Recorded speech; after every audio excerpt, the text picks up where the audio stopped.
Evelyne Lenoff, bonjour. Bonjour. Vous êtes numérologue. Est-ce que vous pouvez nous expliquer ce qu'est la numérologie? Alors la numérologie, c'est l'étude des nombres. L'instigateur, on va pouvoir dire ça, c'était Pythagore, qui a fait de ses mathématiques, de ses théorèmes mathématiques, un petit peu la science des nombres. Il a pris des chiffres, il a également pris des lettres qu'il a retranscrits, et il en a fait une science, une pseudo-science, on va dire ça quand même, mais qui est quand même fiable à plus de 90%, donc ce qui est déjà pas si mal. Alors comment vous procédez? Vous vous basez sur quoi? Alors, je me base sur l'identité, c'est-à-dire le nom, le patronyme, le nom de famille, le nom de jeune fille pour les femmes mariées, veuves ou divorcées, le prénom et également la date de naissance, le jour, le mois, l'année. De tout ça, on fait un portrait. On peut un petit peu savoir les atouts que les personnes ont, la potentialité pour effectuer un travail, pour savoir si la personne elle peut se diriger dans les arts ou si elle est plus sédentaire. C'est tout un parcours. Le chemin de vie, c'est la date de naissance. On peut y voir plein de choses, le caractère, le comportement, mais également le comportement amoureux, social, tout ce qui concerne un petit peu toutes les branches, tous les domaines de la vie courante. Ce qui veut dire qu'on est plus dans une science que dans la voyance ou dans les personnes qui sont des médiums. Tout à fait. Alors moi, à la base, j'avais des flashs, je m'en suis rendu compte, assez tard, parce que je pensais que tout le monde était comme ça. Donc on est déjà plus ou moins médium. Puis après, moi, j'ai fait les cartes comme tout le monde, j'ai essayé de faire les cartes. Et comme je suis plutôt cartésienne, je me suis dit, peut-être que je dis des choses, n'importe comment, ça vient, les gens me disent toujours que c'est vrai, mais c'est bizarre. Je vais faire quelque chose de plus sérieux, je vais apprendre soit l'astrologie, soit la numérologie, malgré que je n'aime pas trop les chiffres, mais là, je m'amuse des nombres. Les nombres sont partout. En politique, en sciences, en économie, partout. Des degrés, c'est des chiffres, on paye, c'est des chiffres, tout est chiffres. Ce qui veut dire qu'on peut faire des prédictions à travers les chiffres? Tout à fait. Alors, ou mondialement, c'est-à-dire ce qui régit notre planète, ou alors plus personnellement, pour soi-même, pour vous-même ou pour les autres, on peut déterminer une année. Quelle sera votre année? On peut dévoiler un petit peu. Chaque année a un thème spécifique. Pour une année, ça va être le professionnel, une autre année, ça va être le domaine amoureux, une troisième année, ça peut concerner la fratrie, la famille, les finances. Chaque thème revient. Alors, un cycle est basé sur 9 ans. Et ensuite, on apprend les leçons du passé, on retourne à zéro. Zéro n'existe pas, on retourne à 1. Et on redémarre un cycle si on a mal démarré, ce qui peut arriver. On peut avoir une histoire douloureuse, avoir un décès, perdre son travail. Mais on a l'occasion de redémarrer. Alors vous dites redémarrer, mais est-ce qu'on peut aussi rectifier quelque chose? Alors, on va dire qu'il y a une ligne tracée dans notre vie, mais on peut toujours en améliorer en rectifiant quelques lignes. Alors le numérologue, il est là justement pour vous éclairer, pour vous apporter des points précis, vous dire comment évoluer. Est-ce le moment de faire une activité à mon compte ou alors dois-je m'abstenir encore quelque temps? Dois-je épouser cet homme-là ou est-ce qu'il n'est pas fait pour moi? Alors, on va vous dire, cette personne, effectivement, ça a été un coup de foudre, mais ça sera éphémère. Ou la liaison peut être durable, où vous allez pouvoir faire un bout de chemin avec cette personne ou avoir des enfants. Vous avez dit au départ que vous étiez médium, vous aviez des flashs. C'est plus rassurant les chiffres? Enfin, pour moi, c'est pour asseoir un petit peu ce que je dis aux consultants. Déjà, sachant que je suis numérologue, il va se dire, elle se base sur deux choses. Alors, ma médiumnité, parce qu'en numérologie, si je vous dis que demain vous achetez une voiture rouge, c'est pas marqué, hein. Donc, moi, je vais avoir ressenti ça, ou si je vous dis, oh là, il y a une maladie, mais pourquoi vous souffrez du foie? Bon, ça, c'est pas de la numérologie. On peut voir des tendances, effectivement. On n'a pas le droit de parler de médical en voyance, mais on peut dire, attention, consultez votre médecin ou soyez prévoyant. Donc on peut asseoir ce que l'on dit, enfin pour moi du moins. Alors quand vous êtes en séance, est-ce que vous dites tout? Ou est-ce que vous vous abstenez ou c'est selon la personne? Alors on essaie faut être un peu psychologue et diplomate. On va pas vous dire, oh là là, oh là là là là, on va pas fouler les gens.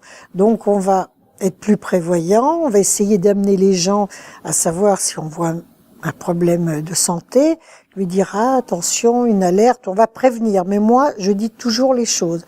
Si je sens quelqu'un de la famille n'est pas bien, admettons votre maman n'est pas bien, je vais la prévenir, elle a besoin de vous actuellement. Je sens qu'elle n'est pas très bien au niveau sur le plan santé, mais je vais pas lui dire elle va mourir parce que déjà on ne le sait pas. Sauf si les cartes, moi je ne fais pas de cartes, mais ça peut m'arriver si les personnes le souhaitent. On va prévenir parce que rien n'est sûr dans une vie. On peut pas vous dire vous allez mourir à telle période ou vous allez. Alors c'est plus facile sur le professionnel, sur le plan amoureux, c'est plus facile. Mais sur la santé, il faut rester prudent parce que nous ne sommes pas des médecins. Ce qui veut dire qu'il y a des limites. Il y a des limites à pas franchir et un bon praticien, un bon numérologue, un bon astrologue prendra des précautions parce que lui, c'est une science et il mettra les limites.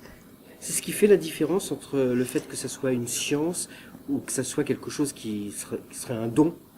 Tout à fait, mais il y a de très bons voyants aussi. Il y a des voyants qui perçoivent les choses avec justesse, mais en voyance, on ne peut pas définir le temps. On ne sait pas si c'est un laps de temps court ou long, entre 1 et 3 mois. En numérologie, je vais dire, attention, là, les finances vont se redresser ce mois-ci. Attention à votre travail, là, il y a un problème vraiment à régler. C'est plus précis au niveau des dates.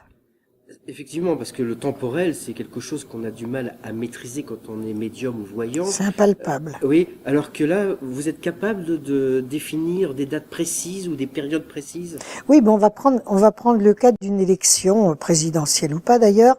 On va voir que tel candidat a une chance inespérée tout d'un coup de grandir ou d'avoir une force qui amène les foules. Puis le mois d'après, tout d'un coup, tout s'écroule parce qu'on va sentir une trahison, un manque de dynamisme ou peut-être un problème autre dans son foyer qui va perdre un petit peu de sa, comment je vais pouvoir dire, qui va perdre un petit peu d'énergie. Et ça va se ressentir sur ses discours, ses meetings. Là, il viendra nous voir, un homme politique, pour nous dire est-ce que c'est le moment approprié pour faire ce meeting, pour annoncer des mesures, pour faire une loi.